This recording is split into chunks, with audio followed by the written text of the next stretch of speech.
নিয়ে নিয়েছি আমি পেঁয়াজকুলিটা কিভাবে বানাবো সেটা তোমাদের সাথে শেয়ার করব। ঠিক আছে, নতুনত্ব। পেঁয়াজকুলিটা আমি এইভাবে কেটে নিলাম। পেঁয়াজকুলির জন্য আরও আমি 3টা পেঁয়াজ নিয়েছি, কটা কাঁচা লঙ্কা। এর জন্য নিয়ে নিলাম আমি মোরলা মাছ। মাছে দিয়ে দিলাম লবণ, আর দিয়ে দিলাম হলুদ, আর দিয়ে দিচ্ছি একটু সরিষার তেল দিয়ে মাখিয়ে নেব মাছটাকে ভালো করে। এখানে আমি প্যানটা বসিয়ে নিয়েছি, প্যানটা গরম হলে সরিষার তেল দিয়ে দেবো।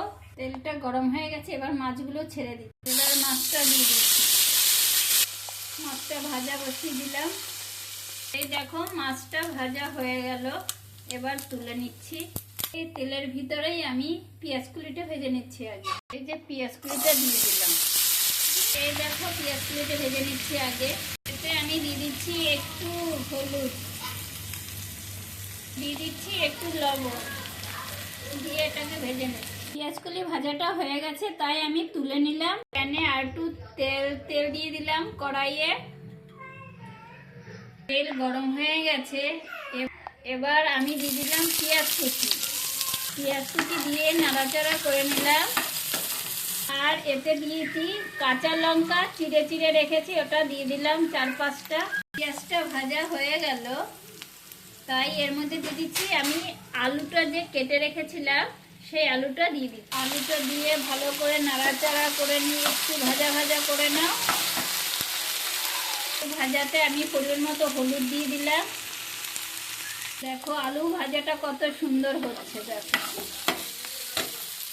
এবার এর ভিতরে দিয়ে দিচ্ছি আমি পরিমাণ মতো লবণ। লবণটা শেষে দিলে কি হয়, আলুটা ভাঙে না। আর হলুদটা নাড়াচাড়া করে কিছুক্ষণ পরে দিলে কড়াইয়ের নিচে লেগে যায় না, বুঝতে পারলা? সেই জন্য এই টিপসটা তোমাদের আমি বলে দিলাম। এবার এটা ভালো করে নাড়াচাড়া করে নিচ্ছি। আলুটা ভাজা ভাজা হয়ে গেল, তার ভিতরে আমি এই পেঁয়াজকুলিটা দিয়ে দিলাম।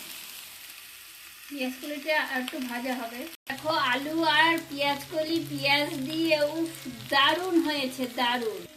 এর ভিতরে আমি এই মাছ ভাজাটা দিয়ে দিচ্ছি। ঠিক আছে,